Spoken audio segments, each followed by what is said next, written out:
Sejam todos bem-vindos. Após a aula, vocês respondem o questionário lá, que vai contar, além da presença também, tem a atividade referente a esse conteúdo. O conteúdo de hoje, dessa semana, né? A importância da água, consumo e propriedades, 2 aulas, uma para vocês responderem o questionário após a aula.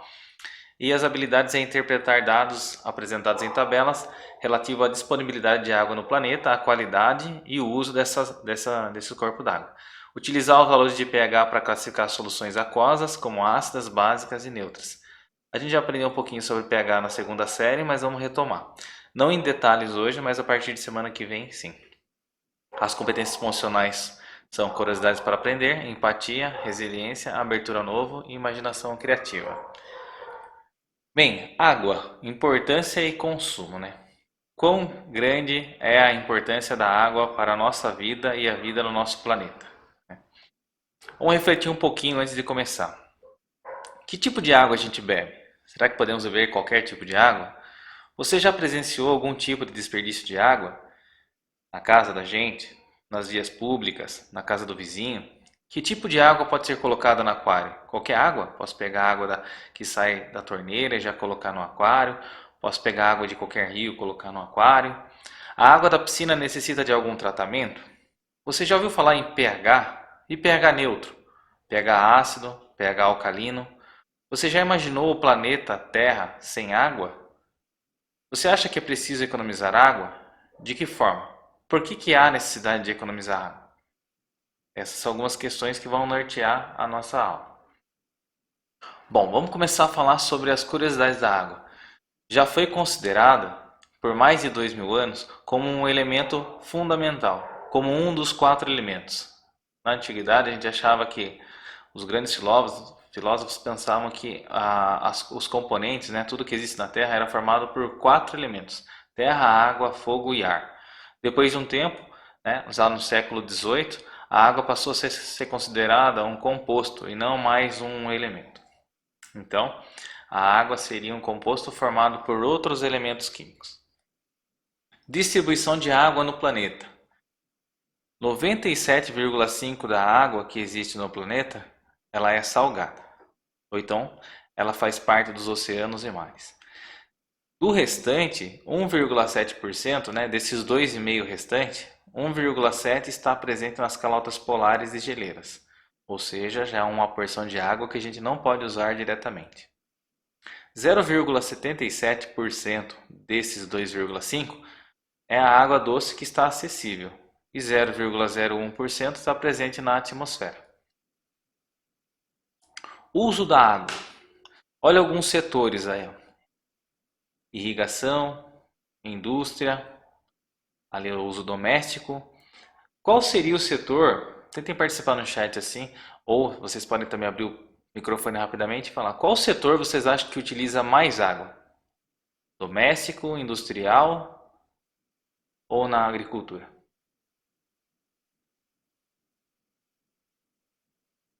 O que vocês acham?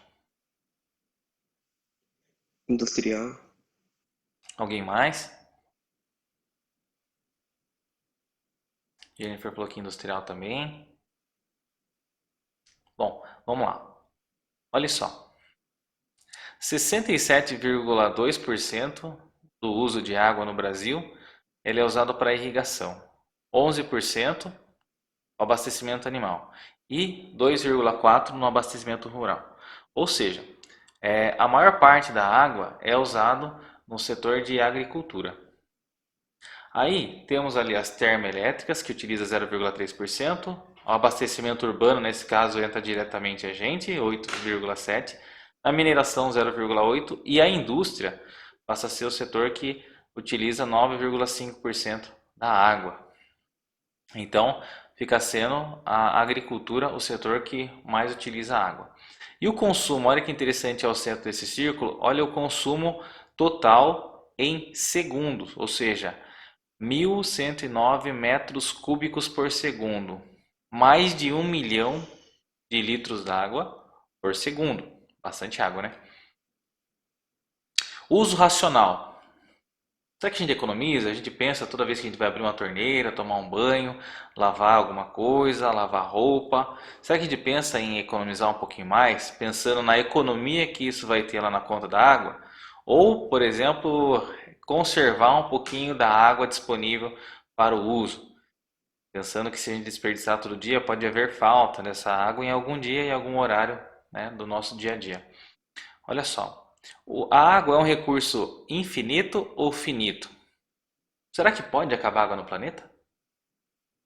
Para acabar a água, ou a água teria que se transformar em outra coisa, ou a água teria que dar um jeito de sair do planeta Terra, porque a gente sabe, né, que na natureza nada se cria, nada se destrói, tudo se transforma. Então quer dizer que para a água acabar, ela teria que se transformar em outra coisa ou ir para outro planeta. É difícil, né? Acabar a água. Então por que economizar?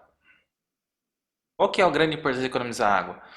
Porque se a gente não parar de economizar, esbanjar água, desperdiçar, a água vai acabar sendo o quê? Cada vez mais difícil de ser recuperada da natureza. Ou seja, o tratamento dela vai ficar cada vez mais caro. Vai chegar um ponto que vai ser mais fácil tirar água do mar do que tratar a água doce disponível nos rios e nos lagos.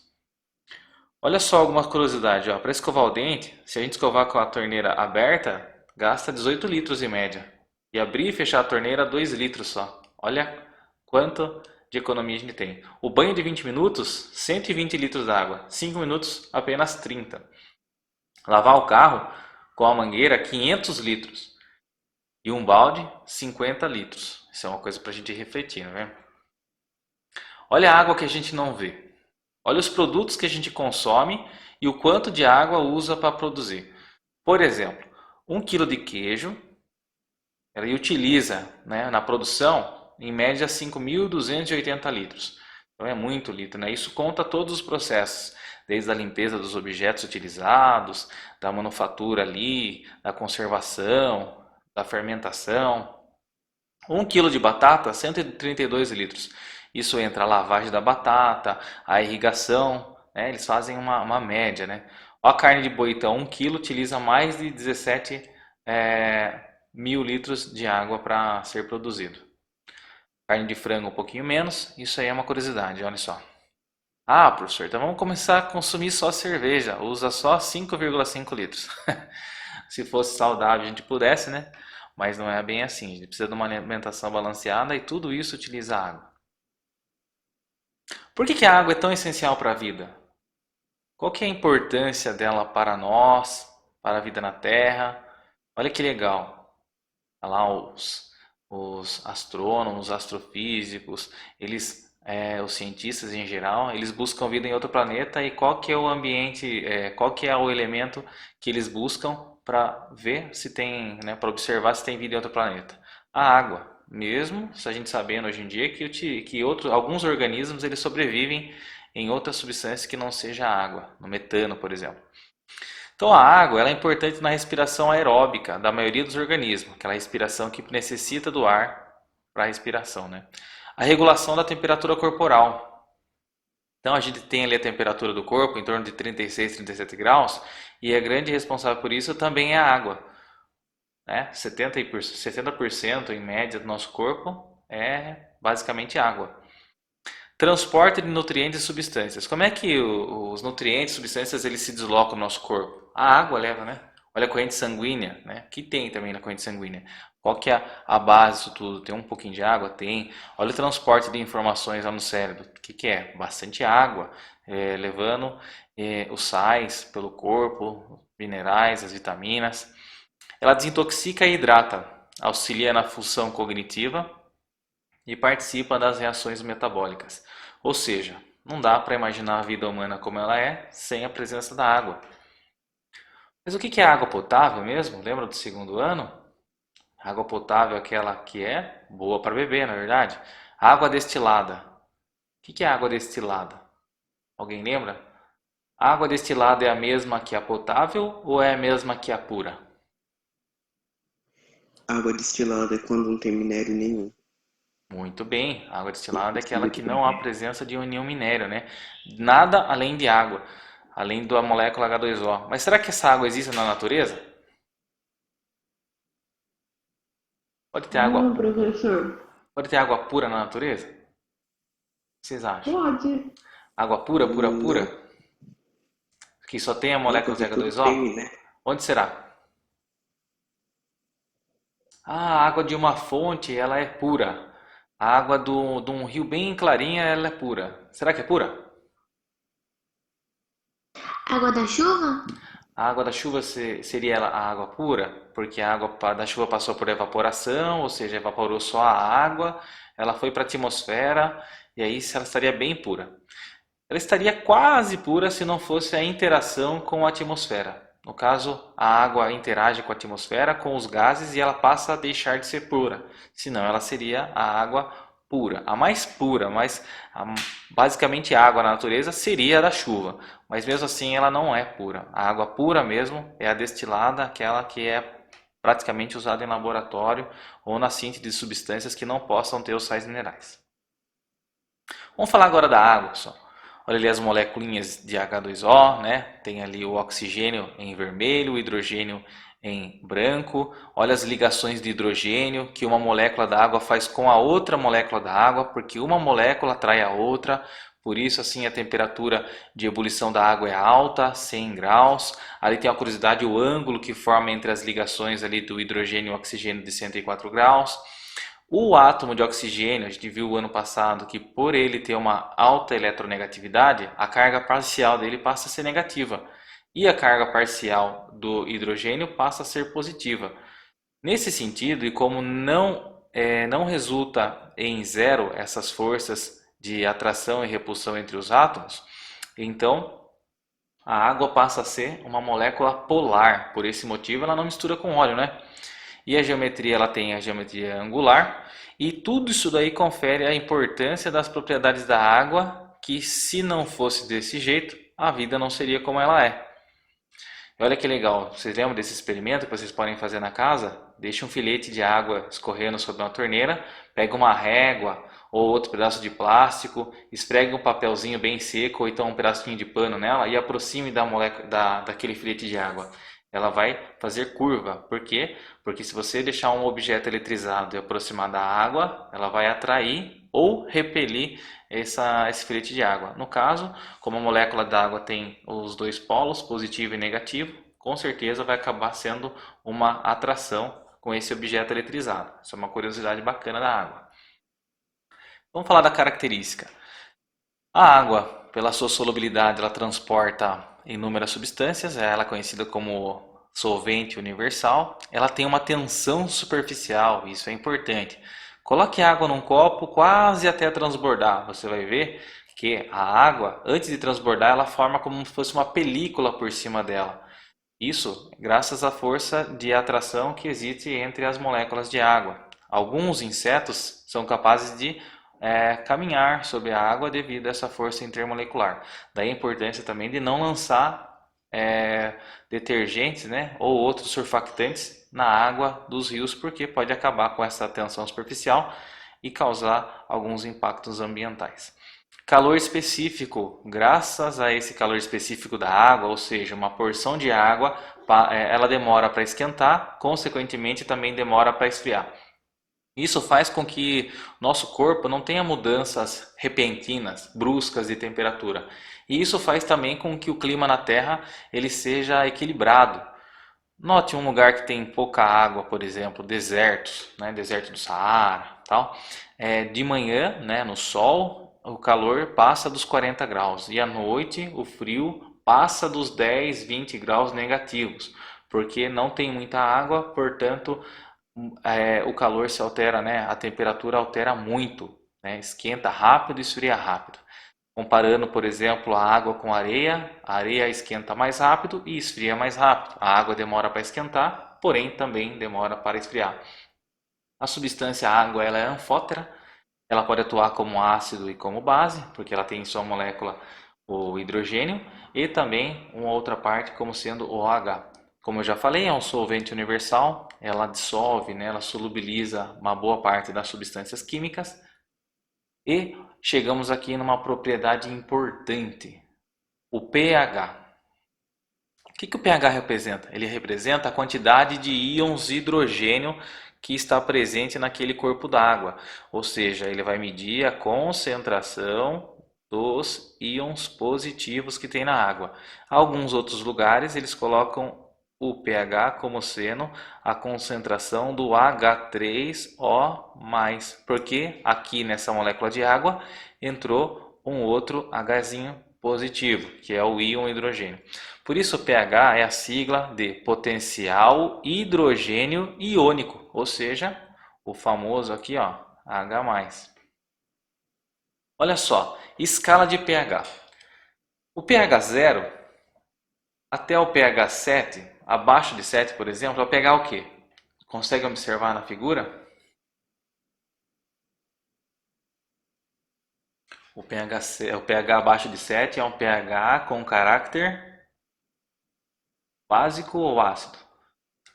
Ácido. Muito bem, podem participar, tá, pessoal? O pH 7 neutro, ou seja, nem ácido nem alcalino, e acima de 7 um pH alcalino, também chamado de básico. Nem só porque é básico, porque não é perigoso, é sim, ele é corrosivo. Quando chega aqui um pH acima do 12, pode fazer mal à saúde. E um ácido aqui, ó, abaixo do 3 também pode fazer mal à saúde, né? No entanto, tem algumas substâncias que estão aqui, por exemplo, vitamina C e tal, elas fazem bem à saúde, sim.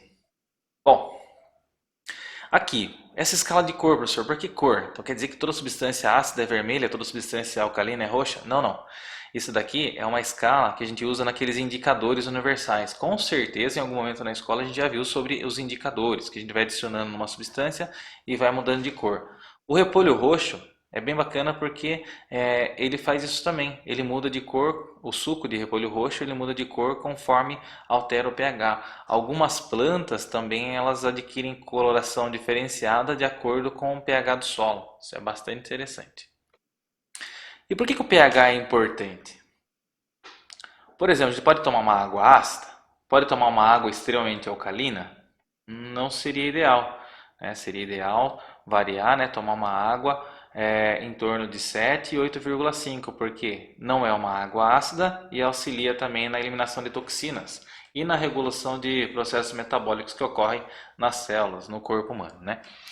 pH é importante em tudo. pH é importante no solo, porque um solo ácido ele não germina as plantas, não favorece o crescimento. O pH do sangue é um dos mais importantes, não pode variar muito além desse 7,4. Então, por isso a gente tem que tomar cuidado com o que a gente ingere, porque pode alterar um pouquinho o desequilíbrio do pH no corpo. O pH é importante também, por exemplo, nos produtos de limpeza. Geralmente, produto de limpeza tem o pH alcalino. Em shampoos e sabonetes também é importante para cada tipo de pele um pH adequado. Pode haver ressecamento, pode haver, por exemplo, alergia em algumas pessoas que não aceitam um pH de um sabonete, por exemplo, ácido ou alcalino, é para cada tipo de pele, né? pH da chuva também. Aqui vamos falar um pouquinho sobre a chuva ácida, olha aqui, ó. A água, quanto mais ácida, passa a ser corrosiva. E a chuva, quando ela interage com alguns gases provenientes da queima, vou destacar entre eles aqui o NO2, óxido de nitrogênio, e SO2, que é o dióxido de enxofre, eles podem ocasionar a incidência de chuva ácida na região, né? Esses gases provenientes da queima em geral, né? O que pode modificar o pH da água de uns rios, por exemplo? Atividades mineradoras, aqui entra em destaque nossa cidade, que tem muita atividade mineradora, então pode ser que as águas tenham um excesso de nutrientes, isso pode ocasionar um probleminha conforme a gente ao longo dos anos, né? Aqui em Salto tem muita gente com incidência de pedrinha nos rins, né? Isso faz com que a gente procure até sempre que possível tomar uma água filtrada, uma água mineral que não seja a da torneira. Em geral, né, é importante também tomar bastante água, que vai favorecendo a dissolução desses minerais no corpo também. E o excesso a gente expele na urina. Se eu tiver algum lugar que despeje produtos químicos, também altera o pH. a decomposição de plantas e materiais orgânicos, por exemplo, um rio onde tenha muita matéria orgânica, muito flor, muita planta, muitas folhas, muitos galhos, ou então o despejo de esgotos pode alterar o pH. Bom, seguindo. É mais ou menos isso aí, pessoal. Aí depois, logo depois chega o questionário. A aula de hoje, assim, ela foi bem curta. Eu queria basicamente falar sobre o uso da água, como você pode contribuir para não desperdiçar, o pH. Alguém tem alguma dúvida sobre assim a escala de pH? Vamos voltar aqui, ó, só para relembrar um pouquinho mais. É claro que semana que vem a gente vai ver simulador, vai ver vídeo sobre essa escala do pH. O que a gente pode fazer, pessoal? Assim, por exemplo, em relação ao não desperdício da água. Alguém tem alguma ideia assim? Alguém já faz alguma coisa na casa que ajuda a não desperdiçar água? Pode estar liberado para vocês aí. O que vocês acham? A minha mãe faz nós guardar água, tipo, que a gente lava a roupa pra lavar o quintal. Ela fala que economiza. Muito bem, né? A máquina é um dos utensílios na casa que desperdiça bastante água. Então, se você e ela enxágua muitas vezes. Então, se você usar aquela água mais clarinha que sai da máquina, guardar num recipiente, num balde para lavar o quintal, né? Seria ideal. Muito bem. Alguém mais? Não deixar muita torneira aberta quando for gastando água. Isso, muito bem, ó. Se tem a torneira pingando ali, a gente não tem ideia, mas ela pingando, a gente conseguisse calcular o quanto que ela desperdiça num dia, é muita água mesmo. Então toma sempre cuidado, né? Ah, viu uma torneira pingando ali?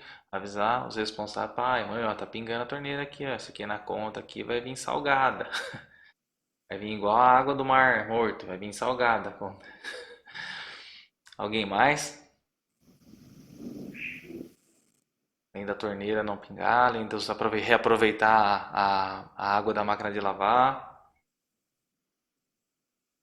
o banho, né? Agora chega numa época boa, né? Frio, né? Então a gente diminui o banho também, né? Tem gente aí que vai ficar com frio à noite e falar, deixa pra tomar banho amanhã. E, Que princip- nojo. e principalmente nessa época do ano que começa a época da estiagem. Alguém sabe o que é a estiagem? Diminui a quantidade do que na estiagem? Nós passamos por uma época agora de janeiro, fevereiro, março, que é uma época que tem bastante. E na estiagem tem pouca chuva, né? Então, os reservatórios, também quanto mais a gente usa a água, mais o reservatório vai ter que puxar lá. Então, pode ser que na estiagem sempre ocorre uma falta da água ali, né? Daqui até quase o final do ano vai haver incidência menor de chuvas, então é perigoso, às vezes, né? A gente ficar sem água na casa. Alguém mais tem alguma solução, assim, ou uma ideia para desperdiçar pouca água? Ali escovar o dente com a torneira fechada, um banho rápido, fazer um banho de gato, né? Tchum, tchum, saiu. Credo. Entrou, saiu. É, por exemplo, lavar quintal, né? Lavar quintal, a gente pode também sempre usar uma água de reuso, né? Pode usar basicamente a vassoura, só lavar o quintal em situação onde ele estiver bastante sujo. Carro, quem tem carro, moto, bicicleta, também pode lavar com baldes que economizam mais água, né? Desperdiça menos. E mais? E sobre o pH, pessoal? Quem tem alguma dúvida em relação à escala? Alguma pergunta para fazer? É, com... Sim, Ainda não, por enquanto não. Semana que vem vamos retomar todo esse conteúdo. Então, pessoal, então eu vou liberar vocês para responder o questionário. Eu vou passar lá no. Já postei no grupo lá. É umas questões facinhas, né? Vocês vão tirar de letra lá. Só pensar no desperdício, pensar, por exemplo, no pH das substâncias, principalmente no consumo da água. Então vocês estão liberados para ir lá e responder o questionário. E qualquer dúvida também pode mandar pelo WhatsApp lá para mim. Beleza?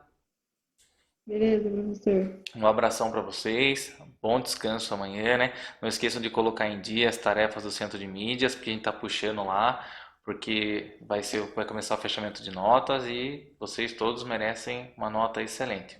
Então, não deixe de responder as coisinhas lá, tá? Um abraço, fiquem todos com Deus e até a próxima aula, pessoal. Tchau, professor. Até, Tchau, tchau. tchau. Tchau, tchau.